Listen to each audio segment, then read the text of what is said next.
All right, let's dive into one of the most devastating and pivotal conflicts of the Horus heresy, the Schism of Mars. This wasn't just another battle in the grimdark future of Warhammer 40k. It was a cataclysm that shattered the unity of the Mechanicum, reshaping the Imperium's war machine forever. But what exactly caused this fracture? Why did Mars, the sacred forge world, turn into a battleground where tech priests slaughtered each other in the name of rival ideologies? To understand the reason behind the Schism of Mars, we have to go deeper than just the war itself. The seeds of this disaster were planted long before the first shots were fired. The Mechanicum wasn't a monolithic entity. It was a collection of forge worlds, each with its own beliefs, ambitions, and grudges. And when the right pressure was applied, the whole structure cracked. But who applied that pressure? What drove the tech priests to abandon their sacred oaths and embrace chaos? Let's start by looking at the growing tensions within the Mechanicum even before Horus made his move. Mars was never as stable as the Imperium liked to believe. Even before Horus revealed his betrayal, the Red Planet was already simmering with tension, its factions quietly jostling for power beneath a fragile veneer of unity. The Mechanicum, despite its image as a single monolithic force devoted to the machine god, was anything but unified. It was a collection of forge worlds, tech priests, and ancient traditions, many of which contradicted each other. Some saw the Emperor as the Omnicia, the physical embodiment of their god, while others viewed him as an arrogant usurper who dared to claim dominion over the sacred mysteries of technology. This ideological rift alone would have been enough to spark conflict, but combined with deep-seated resentment, forbidden knowledge, and political maneuvering, it became the perfect storm. One of the biggest sources of unrest was the Emperor's role in the Great Crusade. Mars had been promised a partnership with Terra, a grand alliance that would see both powers rise together. Instead, many tech priests felt like they had been reduced to mere suppliers, forced to churn out weapons and war machines for the Legiones Astartes, while being stripped of the very knowledge they sought to reclaim. The Emperor's restrictions on artificial intelligence and certain forms of research were seen as an insult to their sacred duty. After all, was it not the will of the machine god that knowledge be uncovered and perfected? Why should an emperor, a mere biological being, have the authority to dictate what was and wasn't acceptable? Fabricator General Kelbor-Hal, the highest authority on Mars, was at the center of this growing storm. He was a pragmatic leader, but also deeply ambitious. Under his rule, the Mechanicum had become increasingly divided between those who wished to remain loyal to the Emperor and those who believed the Omnissiah had yet to reveal himself. Kelbor-Hal, for all his power, resented the way Mars was treated by Terra. He saw the Emperor's decree against certain technologies as nothing more than an attempt to control and weaken the Mechanicum. And when whispers of forbidden knowledge reached his ears, when he learned that Horus, War Master of the Imperium, might hold the key to unlocking lost secrets, he listened. But it wasn't just politics and ideology driving the divide. Mars was a world of rivalries where different forge cities competed for dominance. Each was effectively its own kingdom, ruled by tech priests with their own agendas. Some, like Fabricator Locum Zagreus Cain and Magos Coriel Zeth, remained staunchly loyal to the Emperor, believing that Mars's alliance with Terra was necessary for the survival of humanity. Others saw an opportunity in chaos, a chance to break free from Imperial oversight and reclaim their independence. The tensions between these factions had been building for centuries, with espionage, sabotage, and even outright skirmishes occurring in the shadows. By the time Horus made his move, Mars was already teetering on the edge of civil war. And then there was the forbidden knowledge, the temptation that lurked in the shadows of Martian vaults. The vaults of Moravec were one such place, sealed away by the Emperor centuries before. They contained technology so dangerous, so corrupting, that even the Mechanicum had deemed it unworthy of study. But knowledge is power, and power is temptation. Many tech priests, especially those who doubted the Emperor's authority, whispered of the wonders locked away within. What if the key to true enlightenment, to absolute mastery over the machine, was hidden in those forbidden archives? What if the Emperor had sealed them away not to protect humanity, but to keep Mars weak? When Horus offered Kelbor-Hal access to these secrets, it was more than just a bribe. It was an affirmation of everything the Fabricator General had come to believe. The Mechanicum wasn't just a religion. It was a belief system driven by logic, by data, by results. And the results were clear. Mars was stagnating under the Emperor's rule. The promise of lost standard template construct, STC technology, the possibility of resurrecting machines long thought extinct, these were things that could not be ignored. Even those who remained loyal to Terra could not deny the allure of such discoveries. Horus understood this perfectly. He didn't need to convince every tech priest to join him.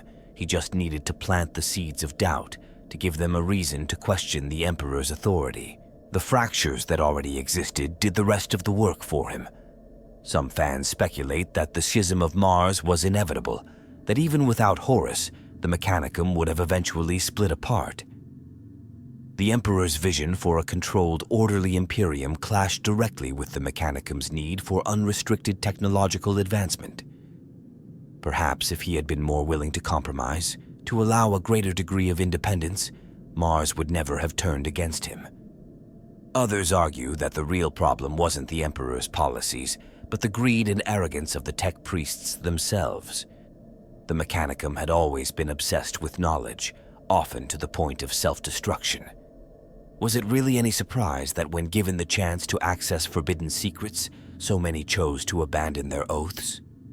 Regardless of the reasoning, one thing was clear. By the time the first shots were fired, Mars was already lost. The Schism wasn't the result of a single betrayal.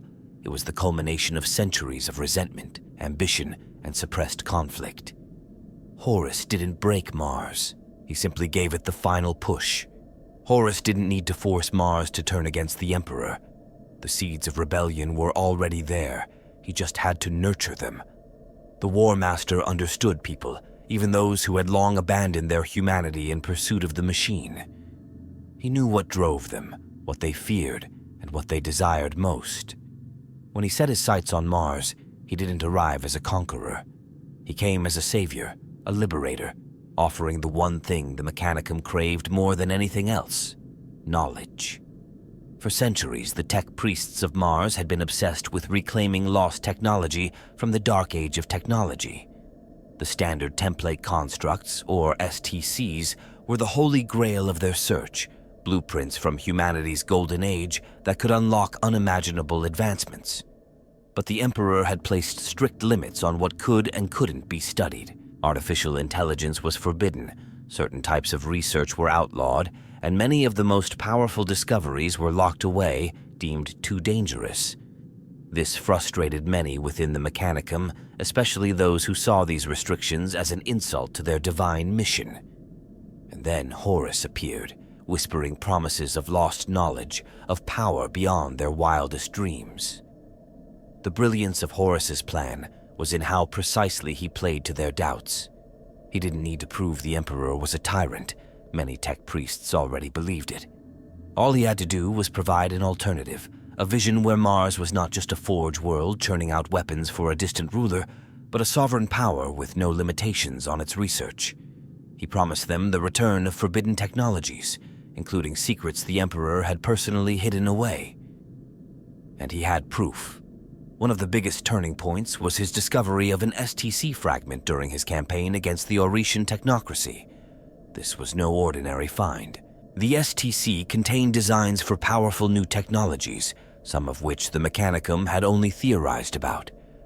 Horus could have handed it over to the Emperor, but instead, he presented it to Fabricator General Kelbor-Hal as a sign of goodwill. That alone was a stroke of genius. By giving the Fabricator General something that Terra had denied him for centuries, Horus proved that he was on Mars's side, that he valued the Mechanicum in a way the Emperor never had. But the STC was just the beginning. Horus didn't just offer lost technology, he offered something even more intoxicating: freedom. He knew how much Kelbor-Hal resented being under the Emperor's thumb, how much he longed for a Mechanicum that answered to no one. Horus played on this perfectly, telling Kelbor-Hal that under his rule, Mars would be free to pursue knowledge without restriction. No more bans on AI, no more limitations on genetic experiments, no more oversight from Terra. The Fabricator General would no longer be a servant of the Emperor, but the master of a truly independent Mechanicum. Of course, not every tech priest was convinced. Some were still loyal to the Emperor, believing him to be the Omnicia. Others were wary of Horus, recognizing that his gifts came with a price. But Horus didn't need the entire Mechanicum to turn, he only needed enough. He focused on those who already felt abandoned, those who had been frustrated by the Emperor's rules for years. And once Kelbor-Hal was on his side, the rest started falling in line. One of the most disturbing parts of Horus's influence was his introduction of chaos-tainted technology. This wasn't something that happened overnight, and at first, many of the tech priests had no idea what they were dealing with.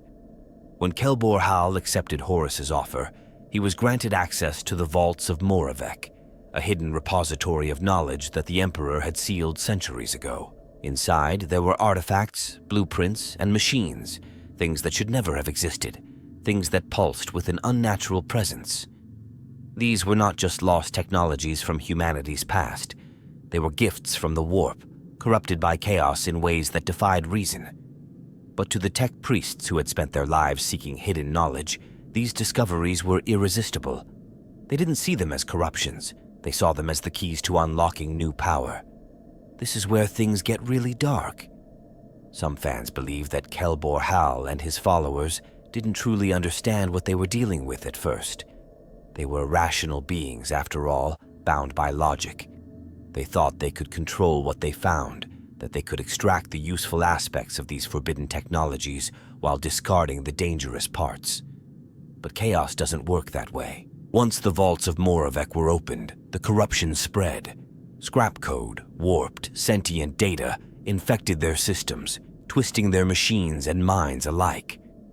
Entire forged cities fell to madness as their cogitators were overridden with blasphemous algorithms, whispering secrets in a language that had never been meant for human ears. Of course, not everyone agrees that Kelbor-Hal was naive. Some argue that he knew exactly what he was doing. To them, Kelbor-Hal wasn't a fool who got tricked. He was a fanatic, someone who had already rejected the Emperor long before Horus arrived. He saw the War Master's offer not as a deal with the devil, but as an opportunity to remake the Mechanicum into what it was always meant to be. Under this view, the vaults of Moravec weren't a revelation. They were a weapon, something Kelbor-Hal deliberately unleashed to wipe out those who would resist him. Whatever the truth, the damage was done. Once Kelbor-Hal declared for Horus, Mars was no longer a single entity. It had fractured, with loyalists scrambling to resist as the traitors consolidated their power. Horus had done what he did best. He hadn't just won a battle, he had turned an entire world against itself. And the war hadn't even truly begun yet. Kelbor-Hal wasn't just another tech priest. He was the Fabricator General of Mars, the highest authority of the Mechanicum, the one who dictated the flow of technology, war machines, and industry for the entire Imperium. His word was law on the Red Planet. And yet, when the moment came, he didn't just betray the Emperor. He threw himself into rebellion with a fervor that made even some of Horus's closest allies uneasy. The question is, why? What made Kelbor-Hal, a figure so crucial to the Imperium's war machine, turn against the one man who had ensured Mars's survival? To understand Kelbor-Hal's decision, you have to understand what Mars was before the Emperor arrived. The Mechanicum had ruled the Red Planet for millennia, long before the Imperium was even a concept. Mars was not just a forge world, it was an empire of its own, an ancient theocracy devoted to the machine god, built on the ruins of humanity's lost golden age. The tech priests saw themselves as the rightful heirs of that past, the custodians of knowledge that had been lost during the Age of Strife.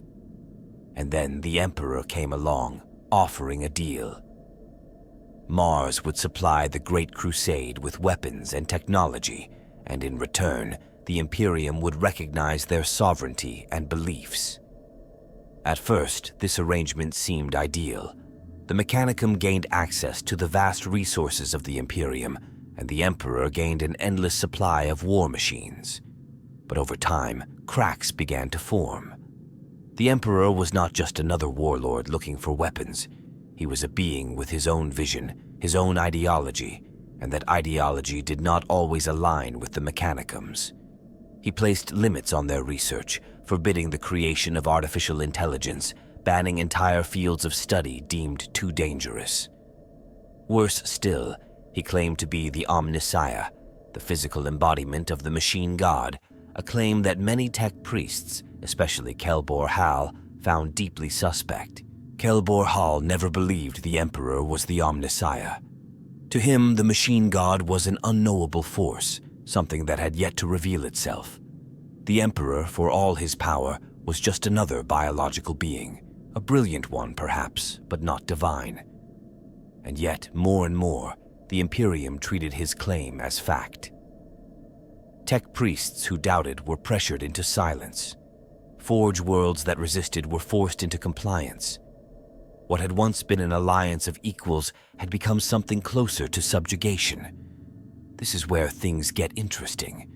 Some fans argue that Kelbor-Hal's betrayal was inevitable, that he had been looking for an excuse to break away for years. Under this view, Horus didn't turn Kelbor-Hal. He just gave him the opportunity he had been waiting for. Others believe that Kelbor-Hal's turn was less about ideology and more about sheer pragmatism. He saw the way the wind was blowing. Horus had the loyalty of half the Legiones Astartes, entire Titan legions, and countless Imperial army regiments. If the War Master won, then staying loyal to the Emperor would mean the death of Mars. And so, Kelbor-Hal made the only logical choice. He sided with the faction that he believed would win. But there's another factor that can't be ignored: forbidden knowledge. Kelbor-Hal had always been a seeker of hidden truths, and nothing was more tempting than the vaults of lost technology the Emperor had sealed away. The vaults of Moravec were a prime example. They had been locked for centuries, forbidden to all but the Emperor himself. No tech priest had been allowed to study what lay within, and for someone like Kelbor-Hal, that was an insult of the highest order. What right did a mere human have to deny the Mechanicum access to its own legacy? When Horus offered him the keys to those vaults, it wasn't just a strategic move, it was personal. Kelbor-Hal unlocked secrets that had been hidden for ages, technology that defied understanding. Some of it was powerful beyond belief, weapons and machines that could reshape the battlefield. But there were other things too. Things that whispered, things that pulsed with an unnatural energy. Tech priests who studied them too closely found their logic twisted, their minds infected by thoughts that were not their own. Here's where opinions differ. Some believe that Kelbor-Hal was fully aware of what he was unleashing, that he embraced chaos willingly, seeing it as the true path to enlightenment. Others think he was blind to it at first, that he saw only the power and dismissed the warnings. After all, to the Mechanicum, corruption was a material concern, something that could be measured, studied, and controlled. Many of them believed they could harness the knowledge without succumbing to its dangers. They were wrong. Once the vaults were opened, the scrap code spread. This wasn't just a virus. It was a sentient, malevolent force, twisting machinery, warping minds. Entire forge cities fell under its influence, their cogitators filled with corrupted data that rewrote the very fabric of their systems. By the time Kelbor-Hal realized what was happening, it was too late. But instead of recoiling, he doubled down. He saw the power that chaos offered, and he accepted it. In his mind, the Emperor had shackled Mars, had kept it weak and dependent. Now, with Horus and the Dark Mechanicum, Mars could become something greater than it had ever been before. The betrayal wasn't just political, it was philosophical. Kelbor-Hal rejected the Emperor's vision of a controlled, ordered Mechanicum in favor of one where knowledge had no limits, where progress was not restrained by morality. It was a dangerous path, one that led directly into the embrace of the warp. But for Kelbor-Hal, it was the only path worth taking. In the end, the Fabricator General didn't just betray the Emperor, he betrayed Mars itself. His decision condemned the planet to a civil war that would see its surface ravaged, its greatest minds slaughtered, and its forges consumed by fire. Even after Horus's rebellion failed, Mars never fully recovered. The wounds of the Schism never healed. And Kelbor-Hal? He vanished into the shadows, his fate unknown. Some say he was killed during the final battles. Others believe he ascended into something else, something far worse than any tech priest had ever imagined. But one thing is certain, his legacy endured. The Dark Mechanicum was born from his actions, and its influence still haunts the galaxy. If you want to understand why the Imperium is so paranoid, why the Adeptus Mechanicus is so obsessed with secrecy and control, look no further than Kelbor-Hal. He proved that knowledge is the most dangerous weapon of all. The Schism of Mars didn't start with a single dramatic declaration of war. It wasn't like the moment when Horus dropped virus bombs on Istvan III or the wholesale slaughter of loyalist Astartes at Istvan IV. No, the war on Mars began in the shadows, with whispered deals, covert sabotage, and the slow, creeping realization that something was very, very wrong. By the time the first real shots were fired, the Red Planet was already doomed. Even before open conflict broke out, Mars had become a powder keg. The Mechanicum was fracturing along ideological lines, and the tension was impossible to ignore. Tech priests who remained loyal to the Emperor, like Zagreus Cain and Coriel Zeth, started noticing strange disruptions in their forge networks. Information would go missing, entire data archives would be corrupted overnight. Important shipments of weapons bound for Terra were delayed, rerouted, or vanished entirely.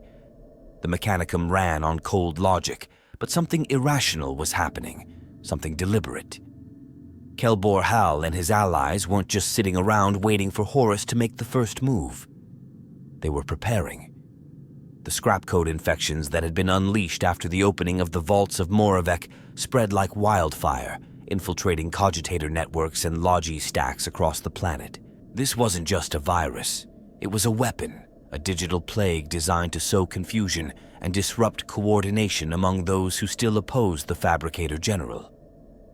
Communication across Mars started failing, and no one could be sure if their data feeds were reliable or compromised. It was a nightmare scenario for a civilization that relied entirely on machine precision. Then came the assassinations. Loyalist tech priests began disappearing or were found dead, their bodies mangled in ways that defied explanation. Some were eliminated with cold efficiency, silent strikes that left no trace of the killers. Others were made into gruesome examples, their remains displayed as a warning to those who might resist. Rumors spread of rogue Skitarii patrols ignoring orders, of Titan legions choosing sides in secret. The Legio Mortis, one of the most feared Titan legions, had already pledged itself to Horus, and their presence on Mars was an unspoken threat. The first real act of war came not from a grand battlefield engagement, but from a single devastating act of sabotage. The Kaban machine, a rogue artificial intelligence created in secret by tech adept Lucas Chrome, unleashed destruction upon a plasma reactor complex belonging to Ipluvian Maximal, one of the most influential loyalist tech priests. This was no small attack. This was a deliberate, calculated strike against one of the Emperor's strongest supporters on Mars. The resulting explosion wiped out entire districts, killing thousands and setting off a chain reaction of failures in the energy grid. It was the equivalent of a bomb going off in the heart of a city, and it sent a clear message. The war had begun. After that, everything spiraled out of control. Kelbor-Hal, now fully committed to Horus's cause, used the chaos as an excuse to move against the remaining loyalists. He declared Coriel-Zeth and her followers as heretics, branding them traitors to the true faith of the machine god. This was pure hypocrisy, of course. Kelbor-Hal himself was the one who had embraced forbidden knowledge and corrupted technology. But that didn't matter. The declaration gave him justification to unleash the full force of his armies against those who still stood with Terra. The Forges of Mars erupted in violence. In some places, the war started with small, isolated skirmishes, Skitarii squads turning on their former comrades, servitor legions programmed to slaughter their own masters. But in others, the conflict was anything but subtle. The Legio Mortis, Kelbor-Hal's most terrifying weapon, unleashed its titans against rival forges. These were walking cataclysms, god engines of destruction, and when they marched, entire cities burned. One of the most infamous moments came when the Legio Mortis moved against the Legio Tempestus, one of the few Titan legions still loyal to the Emperor. It started as an act of provocation. Mortis war machines entered Tempestus territory, refusing to respond to hails, their intentions unclear. The Loyalists held their fire, trying to avoid escalation, but then it happened. With no warning, the traitor Titans opened up with full force, obliterating the gates of the Tempestus stronghold. What followed was a brutal city-wide battle between god machines, the ground shaking as plasma annihilators and volcano cannons ripped through buildings and bodies alike. The war had officially gone beyond sabotage and assassinations. Magma City became one of the first major battlefields of the Schism. Coriel-Zeth, one of the most brilliant minds of the Loyalist Mechanicum, had fortified the city as a bastion against Kelbor-Hal's forces. She knew what was coming and had prepared accordingly. The Legio Tempestus and the Knights of House Tyrannus stood with her, ready to defend against the inevitable assault.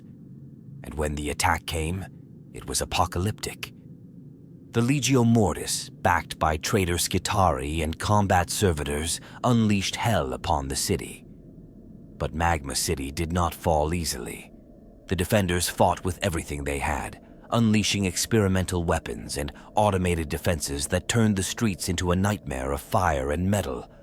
But no matter how fierce the resistance, the numbers were against them.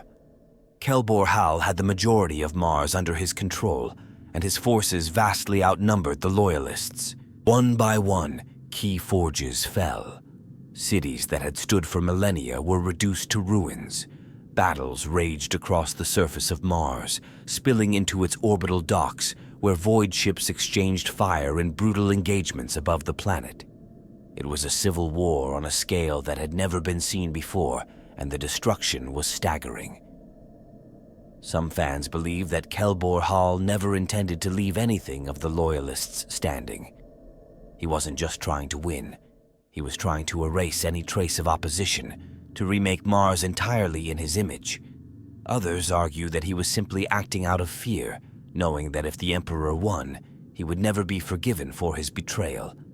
Either way, the result was the same. Mars was tearing itself apart. And the worst part?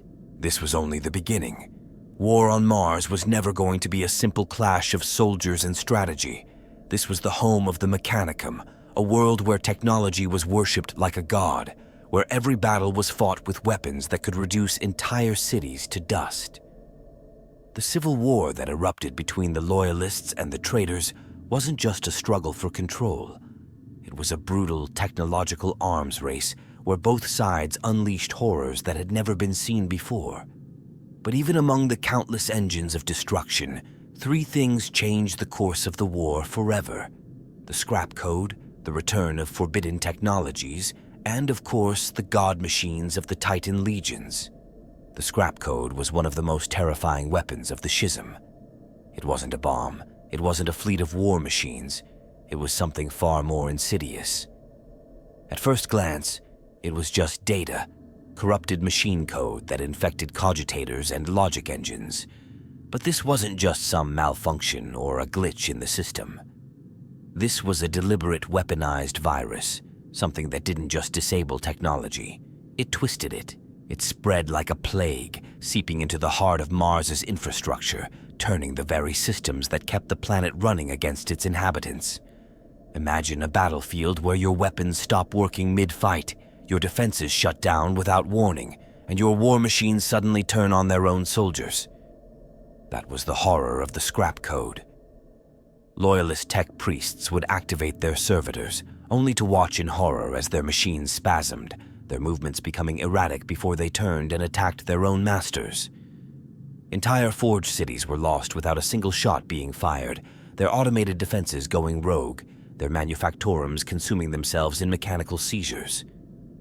Some reports even spoke of data ghosts, whispering voices emerging from corrupted systems, filling the airwaves with binary screams.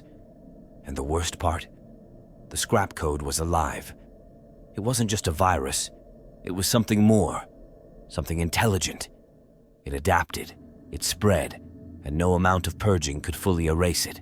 Some fans believe it was never purely technological at all, that the scrap code was the first true sign of chaos infecting the Mechanicum.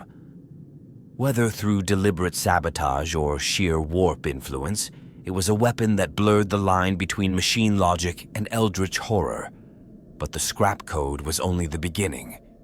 The real nightmare came when the Dark Mechanicum, as Kelbor-Hal's forces came to be known, started using the forbidden technologies that had been locked away for centuries. The vaults of Moravec had been opened, and what lay within was beyond anything the Loyalists were prepared for. The Dark Mechanicum wasn't bound by the Emperor's restrictions anymore. Where once they had been forced to abide by the laws of Mars and Terra, now they were free to experiment without limits. Cybernetic horrors, war machines powered by enslaved souls, grotesque servitors fused with demonic entities. These weren't just new weapons, they were abominations. Entire Skitarii regiments were enhanced with these new technologies, their bodies reinforced with warp-tainted augmetics, their minds wiped and rewritten with twisted algorithms. One of the most infamous creations of the Dark Mechanicum was the Kaban machine. Originally, it had been an artificial intelligence experiment, something that should have never existed under the Emperor's rule. But under Kelbor-Hal, it became something much worse. It was an autonomous war machine with no need for human oversight, a mechanical executioner that moved with eerie precision, capable of processing and reacting faster than any organic commander. It tore through Loyalist forces like they were nothing, slaughtering tech priests and Skitarii alike before disappearing into the depths of Mars's manufactorums. Even after the war, rumors persisted that the Kaban machine still roamed the ruins, waiting for the day it could rise again. And then, of course, there were the Titans, the God Machines, the walking war gods of the Mechanicum, towering colossi capable of wiping out entire armies with a single barrage. Their presence on Mars turned the war from a brutal skirmish into an apocalyptic battle that shook the very core of the planet. The traitorous Legio Mortis was at the forefront of the Dark Mechanicum's assault. These were no ordinary Titans. They were already steeped in the influence of Horus, their crews fanatically loyal to the War Master, their machines marked with dark sigils that pulsed with unholy energy. Some say that by the time the war was in full swing, they had already begun to change, their once pristine armor becoming warped, their machine spirits turning aggressive and bloodthirsty. Whether this was true chaos corruption or simply the madness of war is still debated, but what isn't in doubt is the sheer devastation they brought. The Legio Tempestus, one of the last Loyalist Titan legions on Mars, tried to hold the line. They fought a desperate battle against their former comrades, god machines clashing in titanic duels that left entire regions of Mars in ruins. Some of these battles were so intense that the very landscape was reshaped. Volcanic eruptions, tectonic shifts, the sheer force of the Titans' weapons tearing apart the planet's crust. The battle for Magma City saw Titans wading through literal rivers of molten rock, their armor blackened and cracked from the heat as they fought to the death against the traitors. But despite their strength, the Loyalists were outnumbered.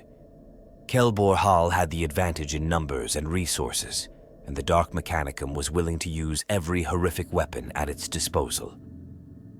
Titans armed with warp-infused weaponry, machines that ignored the laws of physics, Skitarii legions that felt no pain and never stopped advancing. It was an endless tide of destruction. Some fans argue that if the war had lasted longer, the Dark Mechanicum might have created something even worse. The vaults of Moravec contained secrets that even they hadn't fully unlocked, and with more time, they could have unleashed weapons beyond anything the Imperium had ever seen. Others believed that the warp itself would have consumed Mars if the fighting had continued, that the experiments of the Dark Mechanicum would have eventually turned the entire planet into a second demon world. But one thing is certain. The weapons used during the Schism of Mars were unlike anything seen before or since. The scrap code, the forbidden machines, the corrupted Titans, these weren't just tools of war, they were symbols of what happens when knowledge is pursued without restraint. The war on Mars wasn't just about loyalty or ideology. It was about what happens when the pursuit of power goes too far, when technology becomes something beyond human control. And as the battle raged on, it became increasingly clear there was no future for Mars where both sides survived. One of them had to fall. The war on Mars was never going to be a clean fight. It wasn't about precision strikes or tactical maneuvers. It was total war, a grinding, brutal struggle where entire cities were wiped out in hours, where centuries of accumulated knowledge and industry were reduced to slag. This wasn't just a battle for territory. It was a battle for the soul of the Mechanicum. Every forged city that fell pushed Mars further into the abyss, and with each loss, it became increasingly clear that there would be no going back. One of the first major flashpoints of the war was the fall of the forge of Magos Matthias Kefra in the Sinus Sabaios region. It wasn't just a strategic target, it was a symbolic one. Kefra's forge had been a staunch supporter of the Emperor, supplying weapons to the Legiones Astartes and reinforcing the Imperium's war effort. When the traitorous Legio Magna marched on the forge, there was no warning, no negotiation. Within minutes, the city was under siege, its towering manufactorums and research facilities turned into a battlefield. The Titans of Legio Magna didn't just break the city's defenses, they annihilated them. These weren't just machines of war, they were wrath incarnate, howling war gods adorned in the colors of betrayal, their weapons turning entire districts into molten ruins. Loyalist forces barely had time to react before the gates of Kefra's forge were smashed open.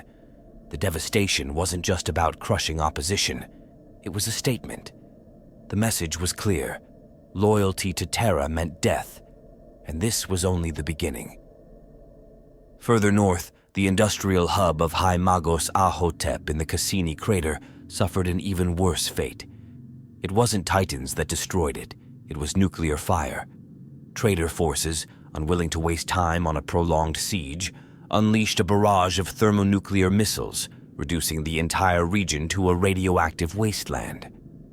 The explosion filled the sky with fire and ash, the shockwave tearing through neighboring territories. What had once been a thriving center of production was now a blackened crater. Millions died in an instant, and the loss of manufacturing capability crippled the Loyalist war effort. The sheer brutality of these assaults wasn't just about winning battles, it was psychological warfare. Kelbor-Hal and his allies wanted to break the resistance before it could even organize, and in many ways it worked. Loyalist strongholds began to collapse under the sheer pressure of the traitor advance. The Legio Mortis, already infamous for their role in the drop site massacre on Istvan Fief, unleashed their full fury upon any city that dared resist. The fortress of Maxin Vledig's Legio Honorum, one of the last bastions of Titan resistance, was shattered in a surprise attack that saw 19 Titans destroyed in the first hour of combat. Those that survived fled into the wastelands, hunted down like wounded animals. Despite the overwhelming firepower of the Dark Mechanicum, the Loyalists weren't just sitting back and waiting to be wiped out. The forged city of Ipluvian Maximal was one of the few that managed to put up a meaningful fight. Maximal himself, one of the most brilliant minds of the Loyalist Mechanicum, had fortified his city in preparation for exactly this kind of war. His defenses held back wave after wave of enemy Skitarii and war machines.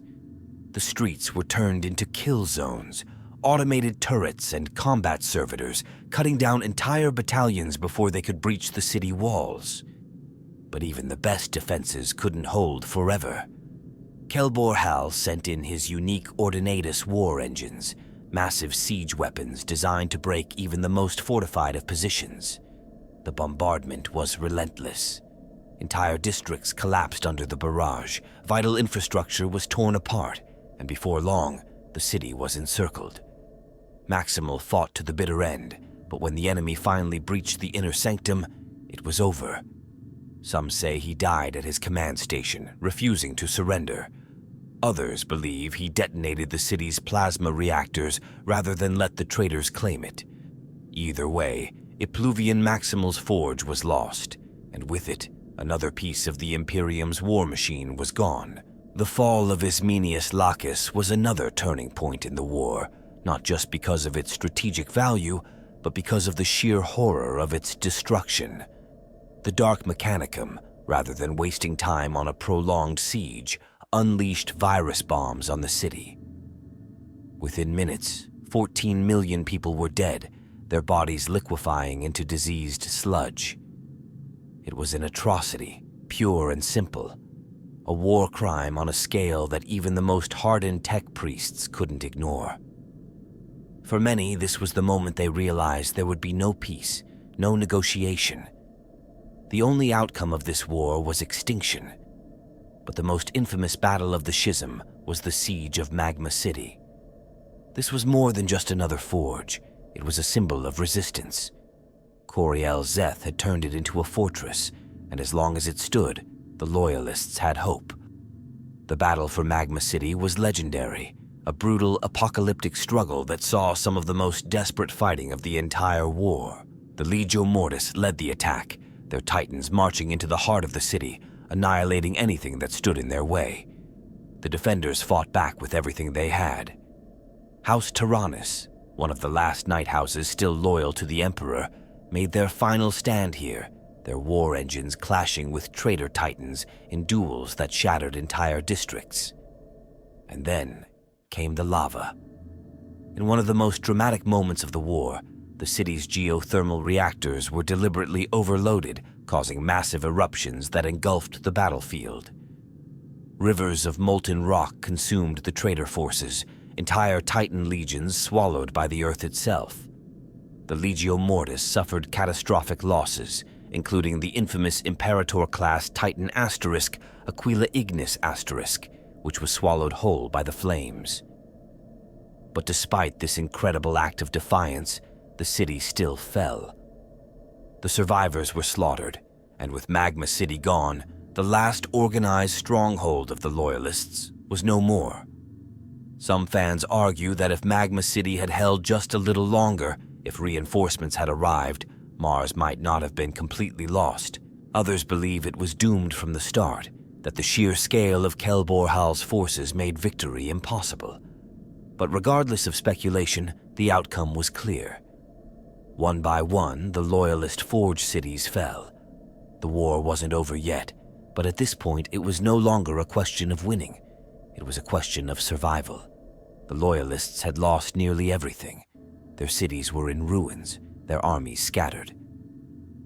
Mars, the beating heart of the Imperium's industry, was now under the control of the Dark Mechanicum. And for those few who still resisted, the future looked bleak. The Schism of Mars had reached its breaking point. Now, it was only a matter of how much more devastation would follow before the final embers of resistance were snuffed out. The Schism of Mars had spiraled into complete chaos. The Loyalists were outnumbered, their forge cities were burning, and the Dark Mechanicum had entrenched itself across the planet. It was clear that without outside intervention, Mars would fall entirely under Kelbor-Hal's control. The Emperor could not afford to lose the Red Planet. Its forges were too important to the war effort, its industry vital to the survival of the Imperium. Something had to be done. And so, Malkador the Sigillite turned to the one force he knew could still strike back with precision and discipline: the Imperial Fists. Rogel Dorn, Primarch of the Seven Legion and the self-proclaimed Castellan of Terra, was already preparing for a war unlike any the Imperium had ever seen. He understood that the Horus heresy wasn't just about military victories.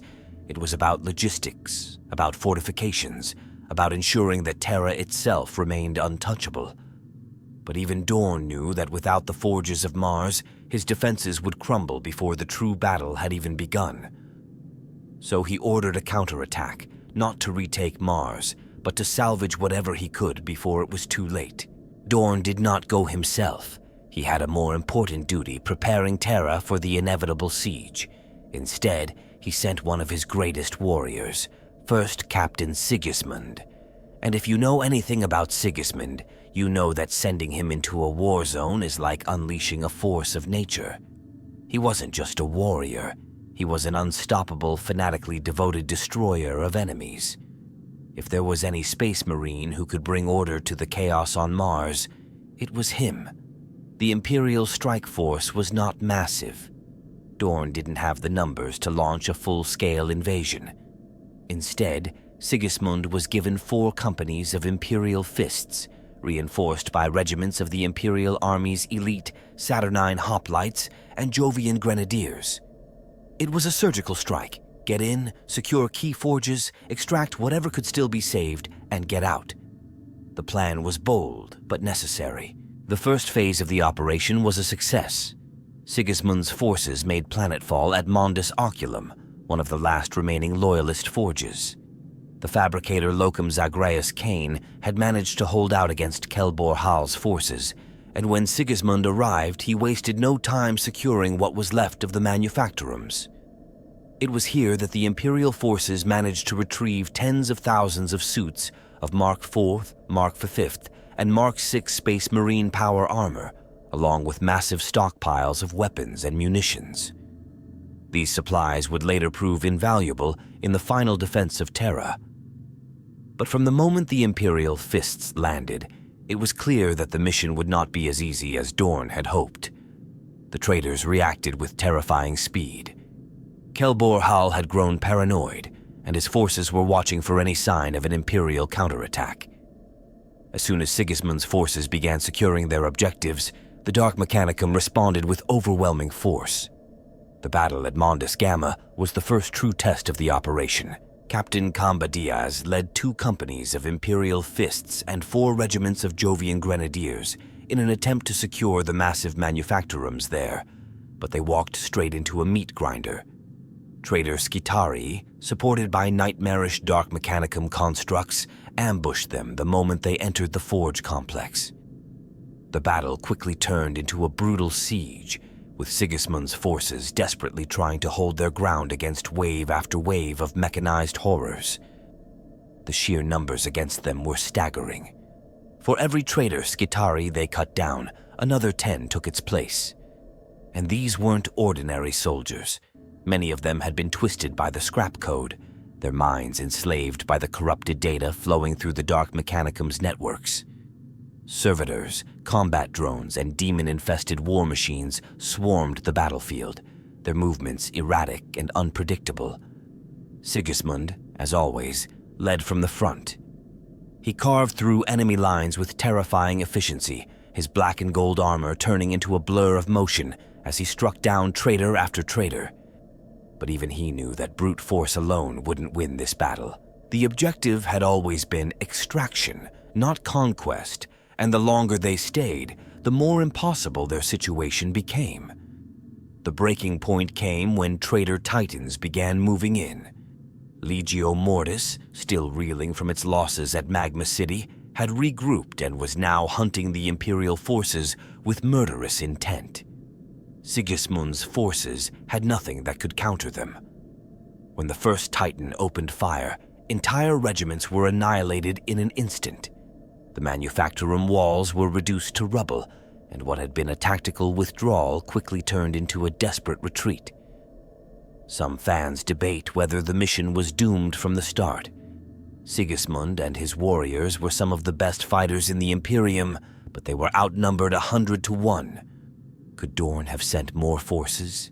Could Malkador have committed additional resources? Maybe. But others argue that it didn't matter. The Dark Mechanicum had already entrenched itself too deeply. Even if Dorn had sent half his legion, Mars was too far gone. Realizing that staying any longer would mean total annihilation, Sigismund made the call. The supplies had been secured. The objective was complete. But there was no point in dying for a world that was already lost. The Imperial forces began their evacuation, fighting tooth and nail just to reach their landing zones. The retreat was brutal. Traitor forces hounded them at every turn, cutting off escape routes, bombarding the evacuation zones, making sure that every step back to their ships was paid for in blood. In the end, only a fraction of the original force managed to escape. Barely 1,000 warriors made it back to their void ships before the traitors overwhelmed the launch sites. Thousands of Imperial soldiers were left behind, slaughtered or worse, captured by the Dark Mechanicum. And that's a fate no one would wish on even their worst enemy. As the last Imperial ships fled into orbit, Mars burned beneath them. The planet that had once been the beating heart of the Imperium's industry was now in the hands of traitors. The Dark Mechanicum had won. The Imperial counterattack had saved vital supplies, but it had failed to reclaim Mars. Kelbor-Hal still ruled, and the traitors now had access to the full might of the Martian forges. The consequences of that failure would haunt the Imperium for millennia. Some believe that if the counterattack had been more aggressive, if Dorn himself had led the charge, Mars might have been reclaimed. Others argue that it was always a suicide mission, that the Imperium's only real option was to cut its losses and focus on the defense of Terra. Either way, the war for Mars was over, and the Imperium had lost. By the time the battle reached its final stages, Mars was barely recognizable. What had once been the pinnacle of human industry, the sacred forge world of the Imperium, was now a charnel house of fire and destruction. The Loyalists had been pushed to the brink, their forces scattered, their strongholds reduced to smoldering ruins. But even in the face of total annihilation, they refused to surrender. The war was lost, but there was still one last stand to be made, one last desperate attempt to hold the line against the darkness that had consumed the planet. Magma City became the heart of that final resistance. It wasn't just another forge, it was a symbol. Coriel-Zeth, one of the last remaining Loyalist tech priests of any significance, had turned it into a fortress, a bastion of defiance in a world that had already crumbled. If Mars had any hope left, it was here, in the burning streets and shattered manufactorums of Magma City. The defenders knew what was coming. Kelbor-Hal had thrown everything he had into crushing the last Loyalist enclaves, and Magma City was the final target. The city's defenses had already been tested in previous battles, but now the full fury of the Dark Mechanicum was bearing down on them. Legio Mortis, the traitor Titan Legion that had already massacred so many Loyalists, was marching toward the city. Skitarii legions, twisted and reforged by the corrupted machine code of the Scrap Code, flooded the battlefields. Enslaved war engines, once proud symbols of the Mechanicum's might, now bore the marks of chaos, their once pristine machine spirits howling in torment as they turned their weapons on their former allies. But despite all of this, the Loyalists fought. The Knights of House Tyrannus, one of the last noble houses to remain true to the Emperor, stood side by side with the Legio Tempestus. Titans clashed in the wastelands outside the city, their massive frames silhouetted against the inferno that Mars had become. In the skies above, the last remnants of the Loyalist fleet dueled with traitor warships, a desperate struggle to keep evacuation routes open for as long as possible. Inside the city, Coriel-Zeth had turned every street, every manufactorum, into a death trap for the enemy. Automated turrets lined the walkways, servitor-killing machines patrolled the corridors, and Skitarii snipers turned the rubble into a battlefield of attrition. The defenders weren't fighting to win anymore. They were fighting to make the traitors bleed for every inch they took. The battle raged for hours, then days. The walls of Magma City shook under the bombardment of traitor artillery, and one by one, its defenses began to fail. The first breach came when an Imperator-class Titan of Legio Mortis, its armor blackened and marked with the sigils of the War Master, tore through the outer defenses with its plasma annihilator. The resulting explosion sent shockwaves through the entire battlefield, and the traitors surged forward. Szeth refused to flee. She knew that the city was doomed, but she wasn't about to let it fall without a fight.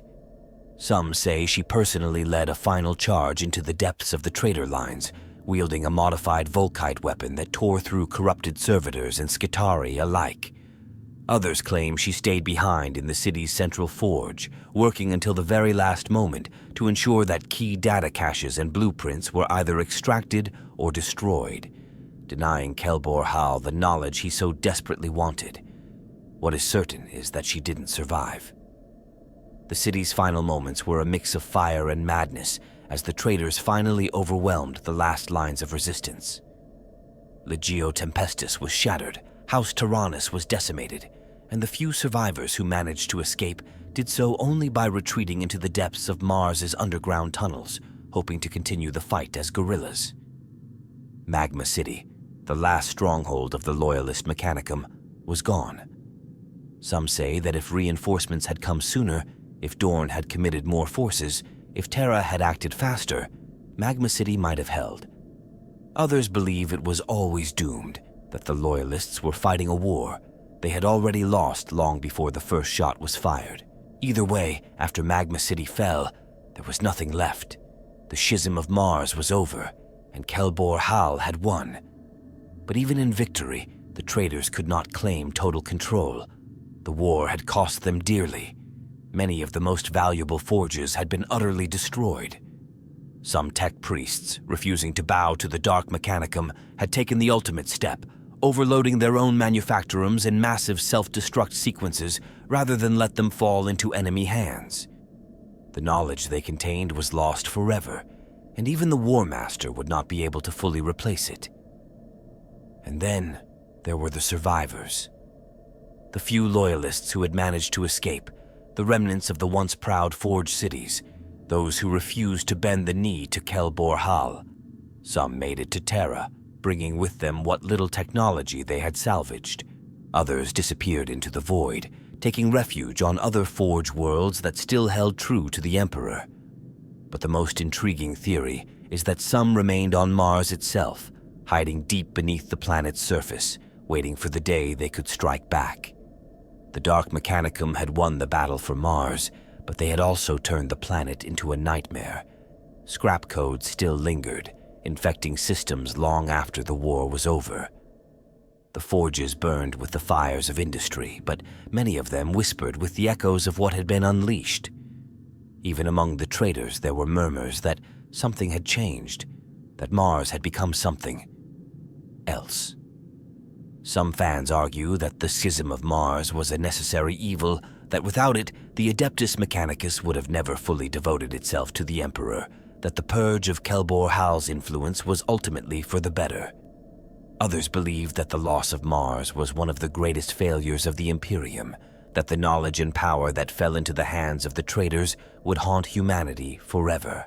One thing is certain: the war for Mars may have ended, but its consequences would be felt for millennia. When Mars finally fell, it wasn't a single moment of surrender or a climactic last stand. It was something slower, something worse, the slow suffocation of hope, the realization that there was no victory left to claim. By the time the last Loyalist forces were either dead, scattered, or retreating, the Dark Mechanicum had solidified its grip on the Red Planet. The war was over, and Kelbor-Hal stood triumphant. Mars, the beating heart of the Imperium's industry, was now a forge of nightmares. The last evacuations were nothing short of desperate, with Magma City in ruins and every remaining stronghold either overrun or on the brink of collapse. The few survivors had to fight their way off-world. The final flights from the surface were chaotic, with Imperial ships scrambling to launch as traitor Skitarii and war machines closed in. In the void above, the remnants of Battlefleet Solar tried to cover their retreat, exchanging broadsides with trader warships while evacuation craft fled for the safety of Terra. Some never made it, blasted apart by orbital defenses that had fallen under Kelbor-Hal's control. Others were intercepted, their passengers captured or worse, reprogrammed into the monstrous servitors of the Dark Mechanicum. For those who did escape, there was little comfort. They had lost their home, their forges, and in many cases, their very purpose. The survivors, including Zagreus Kane and what remained of his forces, were absorbed into the Loyalist Mechanicum forces on Terra, but they knew they were now relics of a lost era. Mars was gone, and with it, the Imperium had lost one of its most vital worlds. With the last resistance extinguished, Kelbor-Hal wasted no time reshaping Mars into something new, something twisted. The factories that once supplied the Legiones Astartes were now churning out weapons for Horus and his armies. The Dark Mechanicum was no longer a hidden sect. It was the dominant power on the planet. The once pristine forged cities were transformed, their architecture shifting into something more sinister, their machine spirits corrupted beyond recognition. No longer bound by the Emperor's laws, the tech priests of the Dark Mechanicum embraced their new masters fully, welcoming the forbidden knowledge of chaos with open arms. The vaults of Mars, once home to the greatest technological secrets of humanity, were now playgrounds for the insane. The Dark Mechanicum delved into areas of research that had been locked away for centuries, fusing technology with the warp in ways that defied logic. Some creations were merely grotesque, machines of war adorned with flesh, powered by the tormented souls of their creators. Others were abominations beyond comprehension, things that should not have existed in the material realm. But even in victory, there was a cost. Mars was not the same world it had been before the war. The scrap code corruption that had ravaged the planet was still spreading, its influence lingering in the very infrastructure of the forges. Entire regions of Mars became haunted wastelands, filled with malfunctioning servitors that whispered in binary tongues, repeating prayers to gods that had no name. The machine spirits of Mars had been broken, and even the Dark Mechanicum could not fully control what they had unleashed. And then there was the blockade. The Imperium could not reclaim Mars, not now, but they could make sure that the traitors would never fully capitalize on their victory. Battlefleet Solar, reinforced by elements of the Imperial Fists and the remaining Loyalist Mechanicum forces, established a perimeter around the planet, cutting it off from the rest of the Imperium. The traitors were trapped, their supply lines severed. Horus had control of Mars, but he did not have its full potential. The forges still burned, but they could not reach their full output with Terra standing in their way. Some fans argue that this blockade was the only thing that stopped Horus from completely overwhelming the Imperium. Without it, the War Master could have produced an unstoppable tide of weapons and war machines, arming his forces with the full might of Mars. Others believe that the damage had already been done, that even with the blockade, the loss of Mars was a disaster from which the Imperium never truly recovered. And then, of course, there's the biggest question. Was Mars ever really reclaimed? Yes, after the Horus heresy, the Loyalist Mechanicum eventually retook the planet. But was it the same Mars? Could it ever be? The corruption of the Dark Mechanicum left scars that never fully healed. Some believe that remnants of the scrap code still linger in the depths of Martian infrastructure, waiting for the right moment to awaken. Others whisper that hidden cults of the Dark Mechanicum still operate in secret, biding their time. One thing is certain, the fall of Mars was one of the greatest blows the Imperium had ever suffered. It wasn't just the loss of a planet. It was the loss of knowledge, of stability, of trust. The Mechanicum would never be the same again. The Imperium would never be the same again. The Schism of Mars had ended, but its consequences would last forever. The Schism of Mars wasn't just another battle in the Horus heresy. It was one of the most devastating betrayals in the history of the Imperium. This wasn't a simple loss of territory or a shift in political power.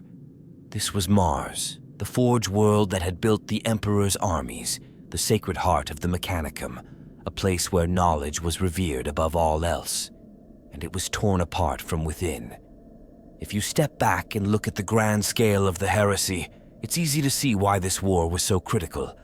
The Legiones Astartes were the Emperor's sword, but the Mechanicum was the forge that crafted that sword. Without Mars, the Imperium's ability to wage war was crippled. The fall of the Forge world meant that the War Master now had access to some of the most advanced technology in the galaxy. Weaponry, titans, void ships, all turned against the very Imperium they were meant to protect. And just as importantly, it meant that the Loyalists had lost the ability to replace what was being destroyed. Every titan, every tank, every suit of power armor that was lost in battle was now an irreplaceable resource. That was the true horror of Mars's fall, not just what Horus gained, but what the Imperium lost. Some fans argue that the Schism of Mars was just as important as the drop site massacre on Istvan Fiv. Think about it. On Istvan, Horus wiped out the best of the Loyalist legions, shattering their strength before they could rally. On Mars, Kelbor-Hal did the same thing to the Mechanicum. He didn't just seize the planet. He ensured that the Imperium's ability to fight back was permanently weakened. Without the forges of Mars running at full capacity for the Emperor, the Loyalists were left scrambling for resources, relying on whatever scattered forge world still remained loyal. It's no surprise that by the time Horus reached Terra, the defenders were barely holding on. The siege of Terra wasn't just a battle of warriors. It was a battle of supply chains, and Mars was the greatest supply line the Imperium had ever known. But beyond the immediate military consequences, the Schism also changed the very nature of the Mechanicum itself. The split between the Adeptus Mechanicus and the Dark Mechanicum was born here, and it never truly healed. Even after the heresy ended, the Mechanicus never fully trusted itself again. There was always the question: how many tech priests still secretly held the same beliefs as Kelbor-Hal? How many saw the Emperor's restrictions as chains rather than safeguards? Even 10,000 years later, the Imperium still hunts down heretics, still fears the lure of forbidden knowledge. And the Dark Mechanicum? They're still out there, hidden in the Eye of Terror, continuing the work that began on Mars, experimenting, creating, twisting technology into horrors that should never exist. The war never really ended. Some theories go even further, suggesting that the fall of Mars planted the seeds of an even greater disaster. There are whispers that some of the scrap code infections, the corrupted machine spirits, were never truly purged, that the Dark Mechanicum left behind hidden gifts, waiting to awaken. If that's true, if even a fraction of the chaos-tainted technology from the Schism still lingers in the depths of Mars, then the Imperium may one day face an even greater crisis than the one that almost destroyed it during the heresy. But here's the real question. Was the Schism inevitable? Some fans believe that even if Horus had never rebelled, Mars would have turned on the Imperium sooner or later. The Mechanicum was always unstable, always filled with contradictions. On one hand, they revered knowledge as sacred. On the other, they placed strict limits on what could and couldn't be explored. That kind of contradiction can't last forever. Maybe the heresy just accelerated what was already destined to happen. Maybe Kelbor-Hal was just the first in a long line of tech priests who would have eventually broken away. Others, though, argue that the Emperor could have prevented all of this. If he had handled Mars differently, if he had given the Mechanicum more freedom, if he had treated Kelbor-Hal with more respect, then maybe, just maybe, Mars would have stayed loyal. Maybe the Imperium could have entered the heresy with its full strength instead of fighting at half power. Maybe the Siege of Terra wouldn't have been so close. We'll never know. What we do know is that the Schism of Mars was a turning point in the war, one that left scars that never truly healed. The Imperium survived, but it was never the same. The Mechanicum survived, but it was forever divided, and the galaxy moved one step closer to the nightmare that defines the 41st millennium. If you've made it this far, you're clearly as deep into Warhammer lore as I am. So if you want more breakdowns like this, More deep dives into the history, the betrayals, the battles that shaped the grimdark future, hit that subscribe button, leave a comment with your thoughts, and let's keep this conversation going. The story of Warhammer 40K isn't just about the battles, it's about the consequences. And trust me, we've barely scratched the surface.